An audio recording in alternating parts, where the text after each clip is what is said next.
Is the 2017 MacBook Pro still worth it in 2024?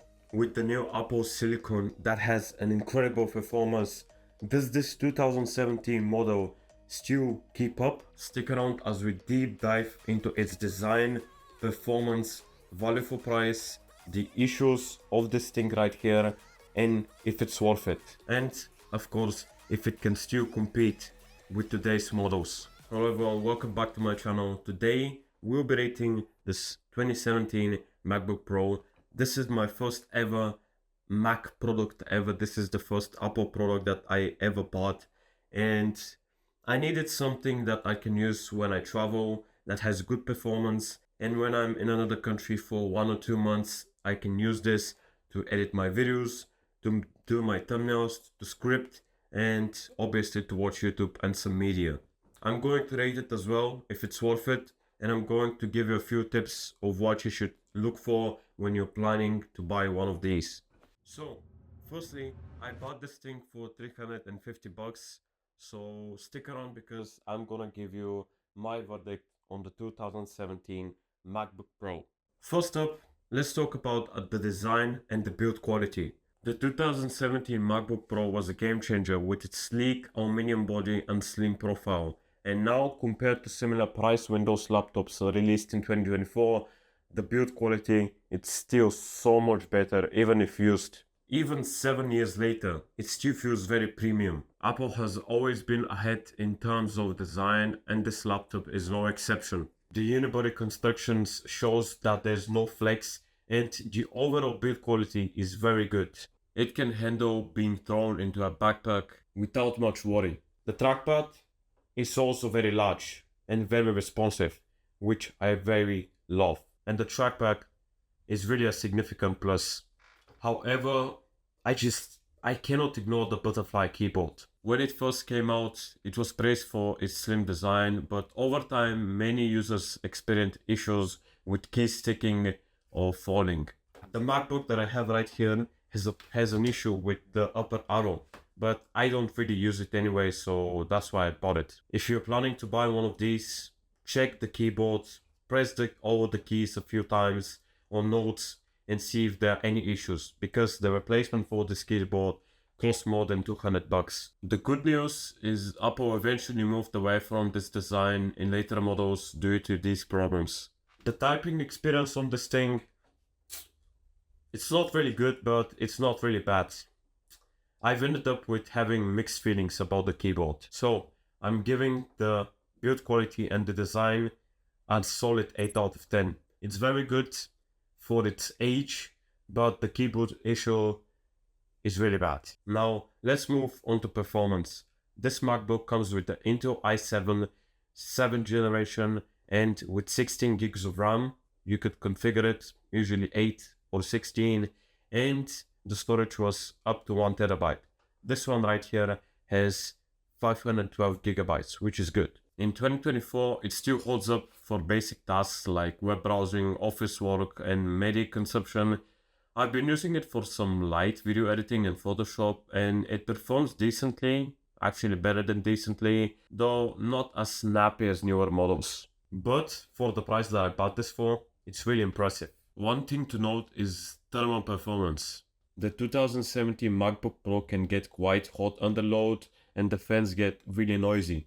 This was a common issue with Intel-based MacBooks, and it's something to be aware if you're planning to push it hard. In terms of software, it has the latest macOS, but in a few years the updates will eventually stop. One thing that I saw that no one was talking about is the internet speed.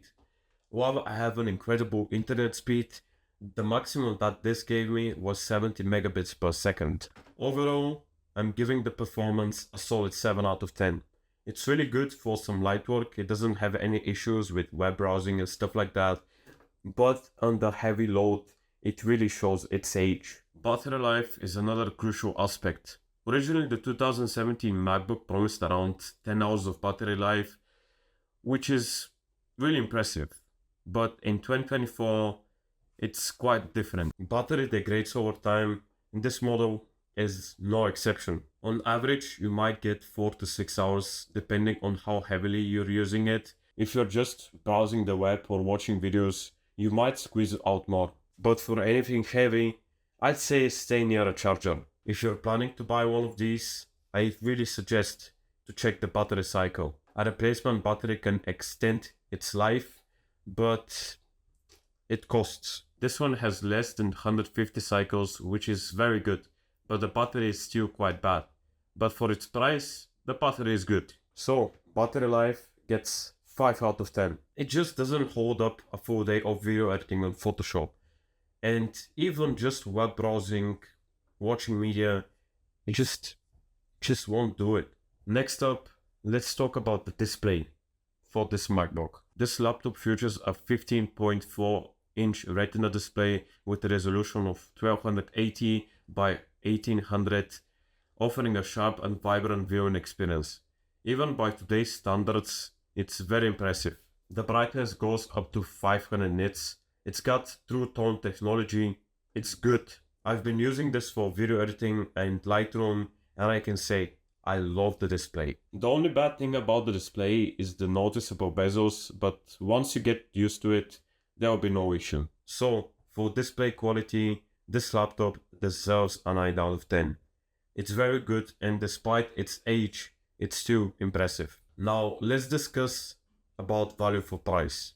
In 2024, you can find a used 2017 MacBook Pro for around 300 to 600 bucks, depending on the conditions and specs. Considering it was over 2500 when new, that's quite a drop.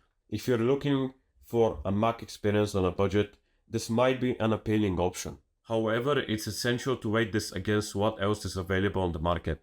For example, you can find newer MacBooks with the M1, which are just a few $100 more expensive, but if you're really on a tight budget, then the difference, it's not that large. I also want to mention the resale value. Apple products tend to hold their price better than many other brands, but the 2017 MacBook Pro has depreciated more due to its keyboard issue and the introduction of Apple Silicon. Let's take a look at other options and alternatives. For around the same price, you could get a first-hand Windows laptop that has a similar performance, but the thing is, the design. The budget Windows laptops, the design is really awful and they can break out very easily. And the body, it's just plastic. But on this one, the display went off. The build quality is very good. So, value for price, I'm giving it a solid 8 out of 10. If you can find one for less than 400 bucks, then this is a steal. It's very affordable, but not necessarily the best value for price. I'd really recommend you to save a few $100 for the M1 chip. To wrap things up, the 2017 MacBook Pro is a mixed bag in 2024.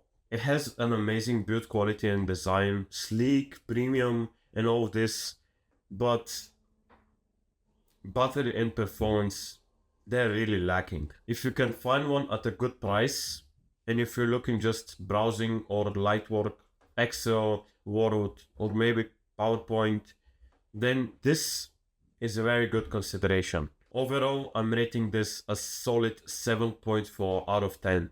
For the price, it's really good. But if you're going to put it under heavy load and heavy tasks, then they just won't keep up. It shows its age. If you're planning to buy one, check the keyboard, the display, and the battery, because they're very expensive to replace. Thank you very much for watching this video. Make sure to like and subscribe, and I'll see you in the next one.